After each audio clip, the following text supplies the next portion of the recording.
नमस्कार, मेरा नाम है संजय और आपका पुनः स्वागत करता हूं मेरे इस YouTube चैनल एस्ट्रो संजय पीठाधीश में। मित्रों, बड़ा ही पावन मास चल रहा है, वैशाख मास चल रहा है और ये धर्म, कर्म, दान, पुण्य, अनुष्ठानों के लिए और शुभ कार्यों के लिए विशेष रूप से मान्य है। आज हम आपको अक्षय तृतीया के बारे में कुछ विशेष प्रकार की जानकारी दे रहे हैं। अक्षय तृतीया इस बार वैशाख शुक्ल पक्ष द्वितीया के दिन है, यानी कि 19 अप्रैल 2026 को इस बार अक्षय तृतीया है। अक्षय तृतीया का ऐसा माना जाता है कि क्षय नहीं होती ये तिथि कभी क्षय होती ही नहीं है। इस बार 19 अप्रैल 2026 को वैशाख शुक्ल पक्ष तृतीया यानी अक्षय तृतीया है।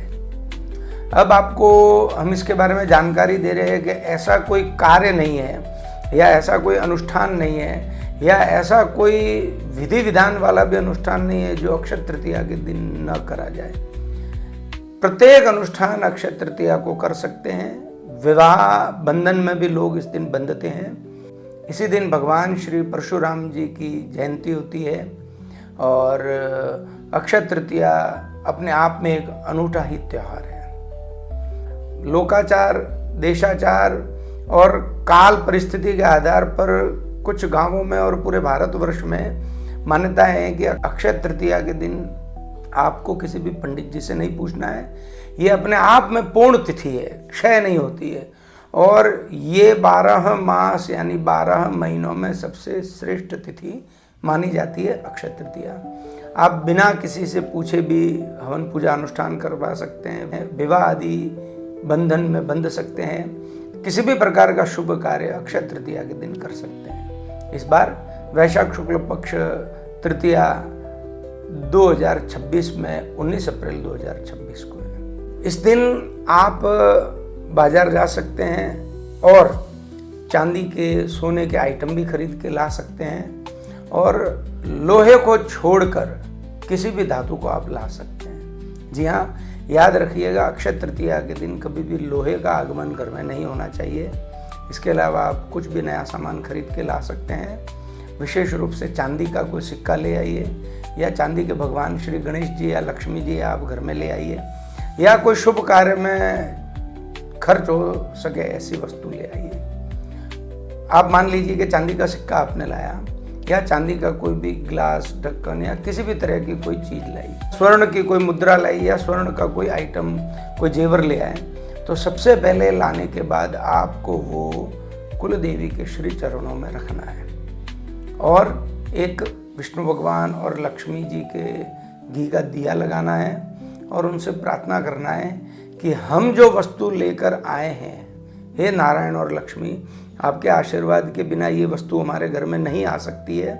इसलिए आज इतने पावन अवसर पर यानी कि अक्षय तृतीया पर हम ये वस्तु घर में लेकर आए हैं। आप इस वस्तु को आगे से आगे बढ़ाना और हमारे घर में आज हमने एक लाई है, आप हमें ऐसा आशीर्वाद देना कि इस एक की ये 4 वस्तु बने और बढ़ोतरी हो। जी हाँ, ये अक्षय तृतीया के दिन लक्ष्मी नारायण से कहने से आपके अपने आप ही लक्ष्मी जी और नारायण की कृपा होगी और उन चीज़ों में बढ़ोतरी होगी। इस दिन कुछ लोग अनुष्ठान भी करवा सकते हैं। उस अनुष्ठान की भी हम आपको विशेष जानकारी दे रहे हैं। कलयुग लक्ष्मी प्रधान है। मित्रों, कलयुग में लक्ष्मी की प्रधानता सबसे ज़्यादा है और कलयुग हरि नाम आधारा, यानी आप मान के चलिए कि नारायण, श्री हरि और लक्ष्मी का ही वर्चस्व इस कलयुग में सबसे ज़्यादा है। तो आपको क्या करना है, अक्षय तृतीया के दिन किन्हीं पंडित जी को बुलाइए और भले सूक्ष्म ही सही आप ये करवाइए। घर में गणेश यज्ञ करवाइए, गणपति भगवान श्री कार्तिक जी का पूजन करवाइए और लक्ष्मी जी का पूजन करना है। देखिए मित्रों, हम आपको एक विशेष जानकारी दे रहे हैं, आप इसको बड़े ध्यान से देखिएगा, अंत तक इस वीडियो को देखना और सुनना और समझना। लोग क्या करते हैं, दीपावली का पूजन होता है तो लक्ष्मी जी का पूजन वगैरह पूरी श्रद्धा से, विधान से करते हैं। पूरी दुनिया में यही होता है। बहुत कम लोग ये जानते हैं कि लक्ष्मी जी का कभी भी पूजन अकेले नहीं करना चाहिए।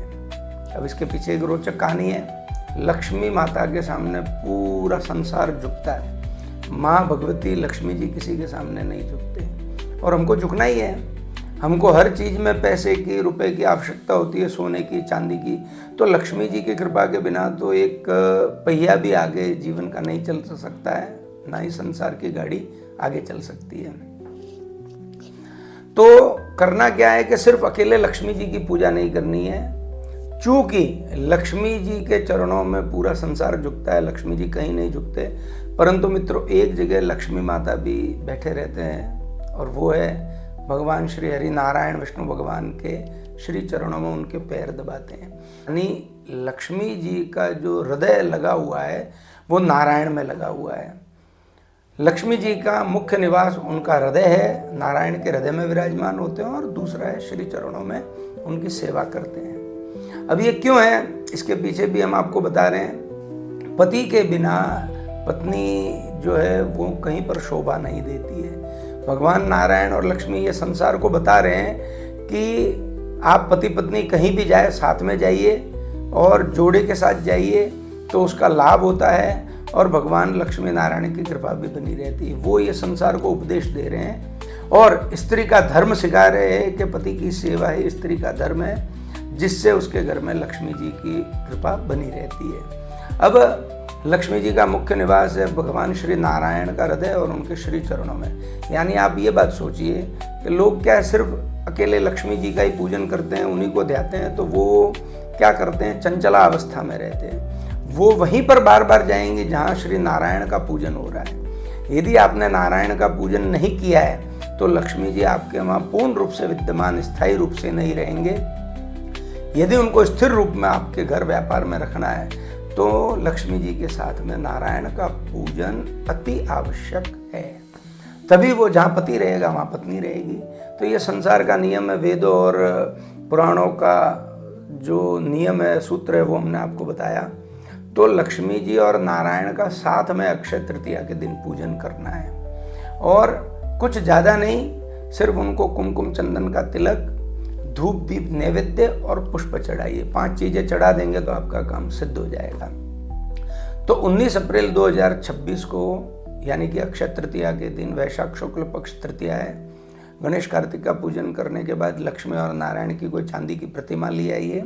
पीतल की हो तो पीतल की, लोहे की नहीं लानी है, तांबे की हो तो तांबे की या किसी अन्य धातु की लाइए। आप उनका विधि विधान से पूजन कीजिए और पंचोपचार पूजन कीजिए। कुछ नहीं आता है तो आपको पंचोपचार यानी चंदन कुमकुम का गंध तिलक करना है, उनको धूप दीप और नैवेद्य प्रसाद चढ़ाइए और फूल माला।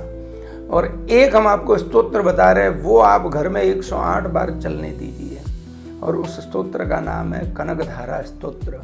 कनक यानी सोना और धारा यानी धारा प्रवाह से आपके ऊपर लक्ष्मी जी की कृपा होगी।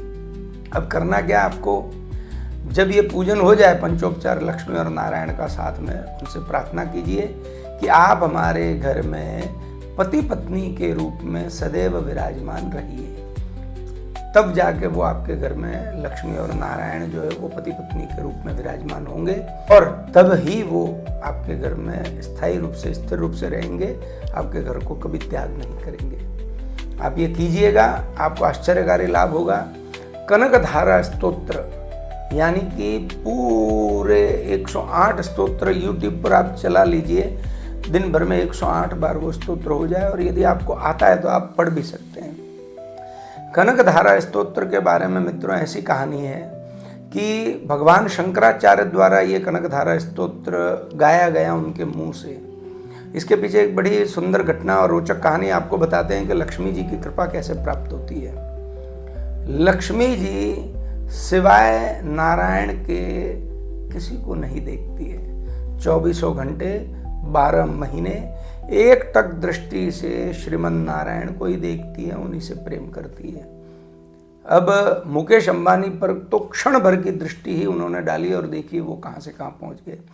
यदि आपको भी लक्ष्मी जी की दृष्टिपात से आगे बढ़ना है, धन धान्य से परिपूर्ण हो रहा है और करोड़ों रुपया कमाना है, तो इस पूजा को कीजिए। अक्षय तृतीया के दिन गणेश कार्तिक के पूजन के बाद अपने कुल देवी कुल देवता का ध्यान कीजिए, घी के दीपक लगाइए, और लक्ष्मी और नारायण की प्रतिमा, और प्रतिमा नहीं हो तो आप तस्वीर भी ला के साथ में पूजन कर सकते हैं। और इसमें विशेष रूप से वो तस्वीर फायदा देगी जिसमें लक्ष्मी जी नारायण के चरणों को दबा रहे हैं।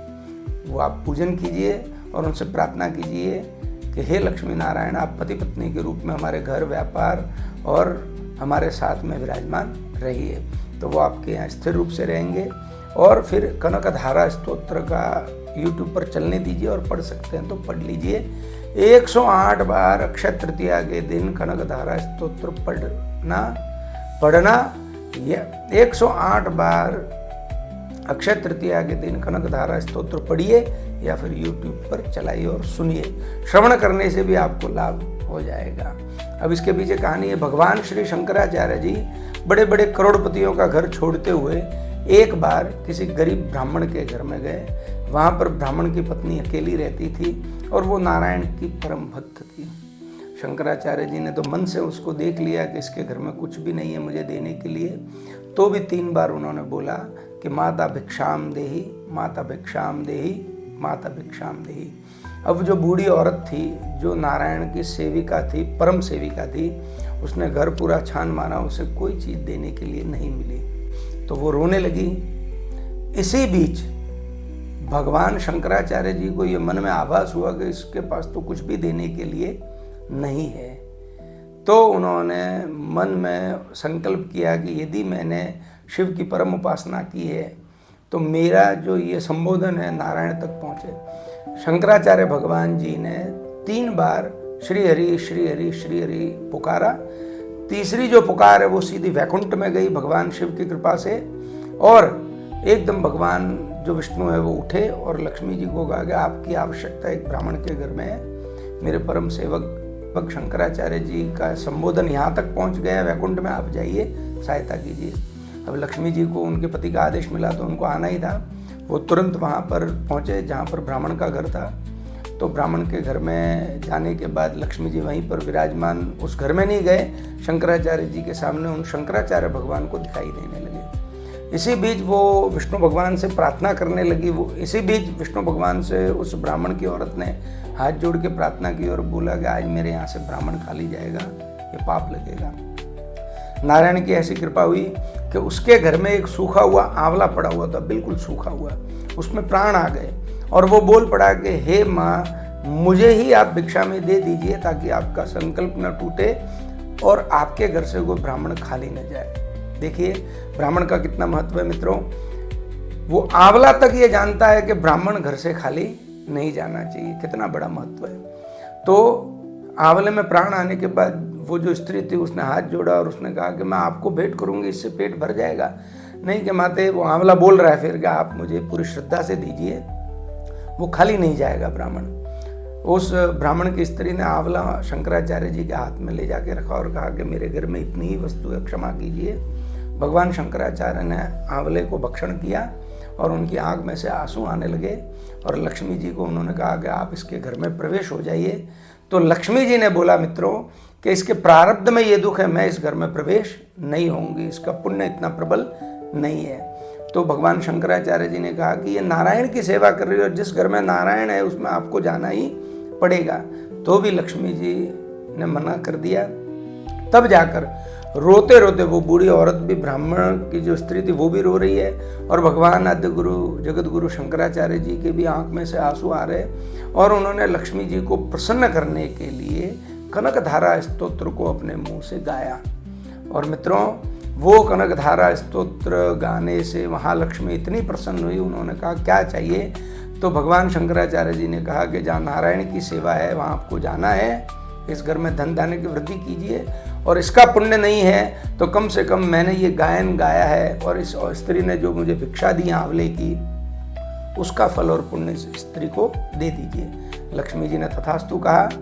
उस स्त्री के घर में जहाँ चावल का दाना भी नहीं था, सिर्फ एक आंवला सूखा हुआ पड़ा था, स्वर्ण के आंवलों की वर्षा हुई मित्रों, सोने के आंवलों की टुकड़ों में वर्षा हुई। उसका घर सोने से भर गया और जो आंसू बह रहे थे वो भी कनक धारा यानी सोने के हो गए, भगवान शंकराचार्य जी के और स्त्री के। तब लक्ष्मी जी की ऐसी कृपा हुई, उस कनक धारा स्तोत्र से वो उनके घर में प्रवेश गए और वो स्त्री जब तक जीवित रही तब तक परिपूर्ण धन से रही और बहुत पैसे और दान पुण्य करके मोक्ष को गई। इसीलिए हम आपको कह रहे हैं कि अक्षय तृतीया के दिन आप कनकधारा स्तोत्र का पाठ कीजिए या फिर श्रवण कीजिए।